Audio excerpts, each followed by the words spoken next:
Your memory is not a recording, it's a reconstruction. And every time you access it, you change it. That's not a metaphor, that's neuroscience. And by the end of this, you'll never trust your own memories quite the same way again. Think about a memory right now, something specific, a childhood moment, a conversation, an event you were certain happened exactly the way you remember it. That memory feels like a record, like a file in a cabinet that you retrieved, looked at, and put back. It feels stable, fixed, yours. Every part of that intuition is wrong. Memory doesn't work like storage, it works like reconstruction. Every single time you remember something, your brain doesn't retrieve a fixed file. It rebuilds the experience from fragments scattered across multiple different brain regions. The visual components from one area, the emotional components from another, the contextual details from somewhere else. The hippocampus coordinates the reconstruction, but doesn't actually contain the memory itself. And every reconstruction is slightly different from the last one, which was slightly different from the one before that, which was slightly different from the actual event. The act of remembering changes the memory, not in a big obvious way, not in a way you'd notice, but measurably, provably, every retrieval modifies what gets stored again. Your memories are not photographs, they're paintings that get touched up a little every time someone looks at them. Elizabeth Loftus has spent decades demonstrating exactly how fragile memory is, and her work is some of the most important and most disturbing in cognitive psychology. Her classic experiment goes like this. Show a group of people a video of a car accident, then ask them questions about it afterward, but vary one word in the question. Ask one group how fast the cars were going when they hit each other. Ask another group how fast they were going when they smashed into each other. One word, hit versus smashed. The group that heard smashed estimated higher speeds. That's not surprising. The word smashed implies more force, and people adjusted their estimate accordingly. But here's the part that matters. A week later, Loftus asked both groups whether they'd seen broken glass in the video. There was no broken glass in the video.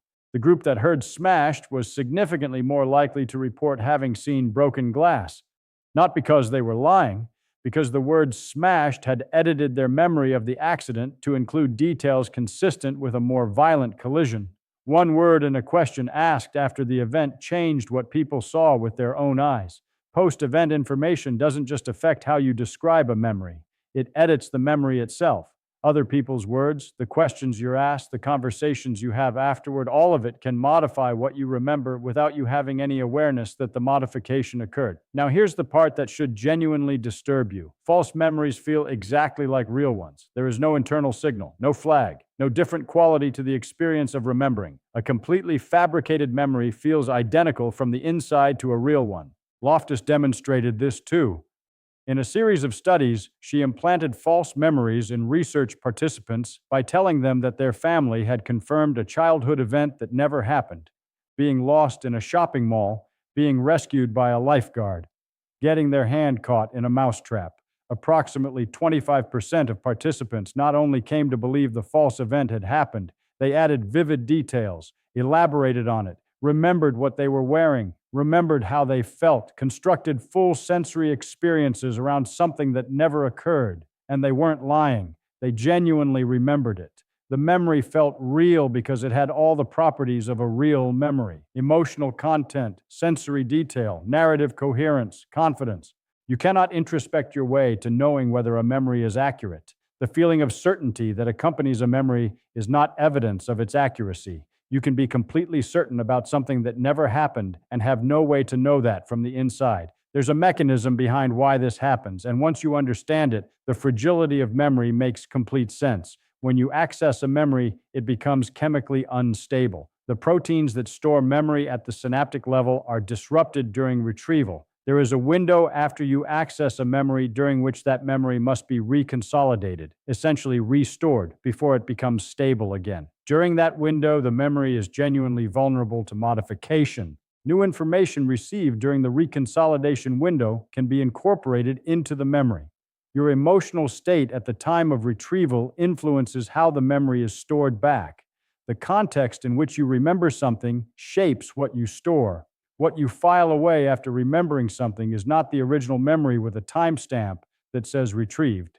It's a new version, reconstructed in the context of the present moment, updated with current emotional state and available information, then restabilized as if it were the original. The more frequently you revisit a memory, the more it drifts from the original event. The memories you return to most often, the ones you tell as stories, the ones that feel most vivid and certain, have been through the most cycles of reconstruction and reconsolidation. They've had the most opportunity to drift. Your most told stories about yourself are probably your least accurate ones. This leads to something that seems backwards but is supported by consistent research. Your most vivid memories are often your least accurate ones. There's a category of memory that psychologists call flashbulb memories. These are memories of highly emotional, surprising, or important events, where you were when you heard something shocking, what you were doing when something major happened. These memories feel like photographs. The detail is extraordinary. The confidence is complete. Researchers have studied these memories directly by collecting reports immediately after the events and then following up with the same people months or years later, comparing the later memory against the documented original report.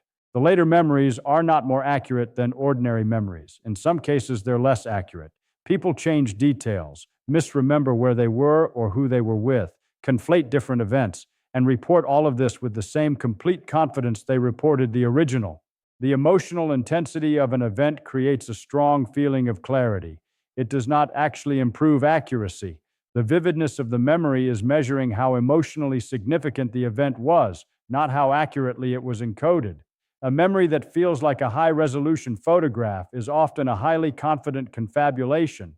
The practical consequences of this are enormous, and one of the most serious is in the legal system. Eyewitness testimony is treated as among the most compelling evidence available in criminal trials. Jurors find it persuasive above almost anything else. There is something about another person looking them in the eye and saying, "I saw this person," that feels like it carries special weight. It doesn't. Eyewitness misidentification is the single most common factor in wrongful convictions.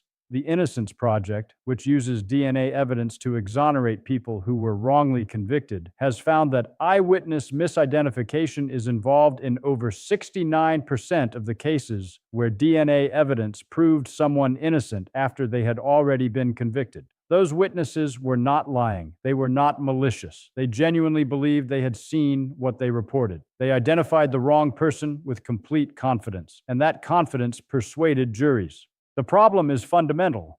Memory doesn't work the way the legal system assumes it works.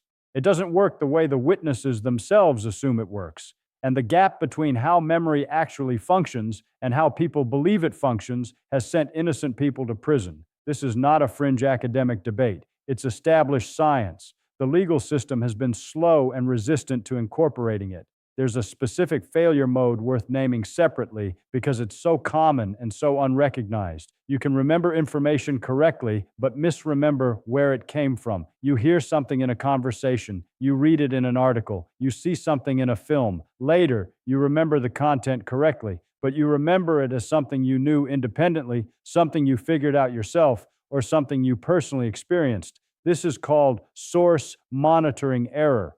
The source of a memory fades faster than the content. The what persists longer than the where. This mechanism explains a significant portion of unintentional plagiarism. The person who reproduces someone else's idea or language isn't necessarily stealing. They may genuinely not remember that the idea came from somewhere external. The source has faded, leaving the content behind, which now feels like their own thought. It also explains how rumors spread and acquire apparent credibility. Someone hears a claim from an unreliable source. By the time they repeat it, the source has been forgotten and the claim feels like general knowledge. You're probably doing this regularly without any awareness of it. And then there are childhood memories.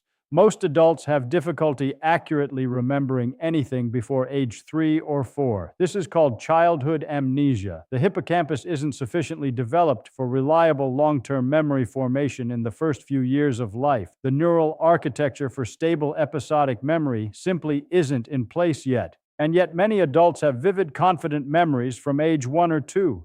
Some people believe they remember being born. Those memories are almost certainly constructions, built from photographs seen later, family stories heard repeatedly, the general understanding of what early childhood is like, later imaginings filling in the gaps and gradually feeling like recall. The memory has all the qualities of a genuine memory because the brain constructed it using the same machinery. It just wasn't assembled from an actual experience. It was assembled from other people's descriptions of your experience.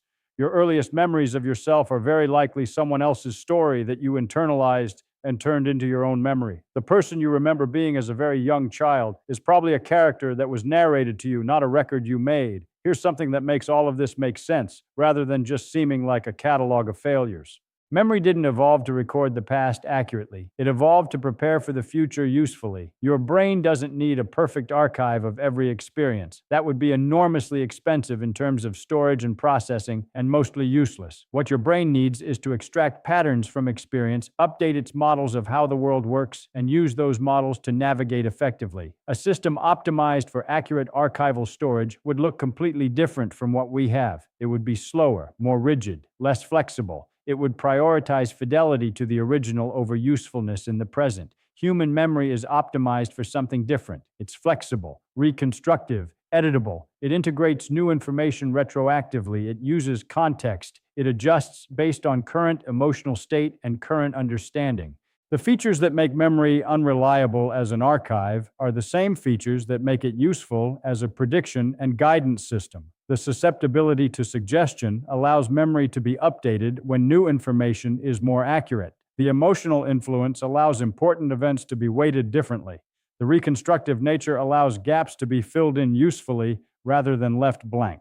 What looks like a bug from the perspective of accurate record keeping is a feature from the perspective of adaptive behavior. Memory is a prediction machine that uses the past as raw material, not an archive, not a recording. Raw material for building models of how the world works and what to expect next. And now the question that all of this leads to: if memory is reconstructive, if it drifts with every retrieval, if it can be contaminated by post-event information, if vivid memories are no more accurate than dull ones, if your earliest memories are probably invented, then what exactly is your sense of personal identity built on?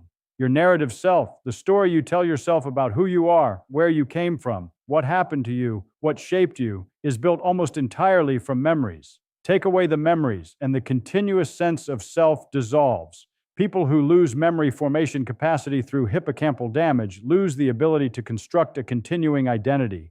They live in a perpetual present with no new narrative thread. So memory is essential to identity, and memory is unreliable. What does that mean for identity? It means the self is not a fixed record. It's a continuously revised interpretation. Every time you remember something, you're not accessing the truth about who you were. You're constructing a current version of who you were, shaped by who you are now, by what you currently believe, by your current emotional state, by everything that's happened since. The story you tell yourself about yourself is a story in active revision, not a document, not an archive, a living narrative that gets edited continuously, that incorporates new information, that adjusts its past in light of its present. You are not a fixed record of your past. You are an ongoing interpretation of fragments, revised continuously, experienced as stable. That's not a comforting thought if you were hoping your sense of self rested on solid ground. But Feynman would say that's the wrong response. The right response is to understand what the system actually does and work with that reality rather than the one you assumed. Memory doesn't tell you who you were. It tells you who you are now, using the past as material. The question isn't whether your memories are accurate. The question is whether you're using them well.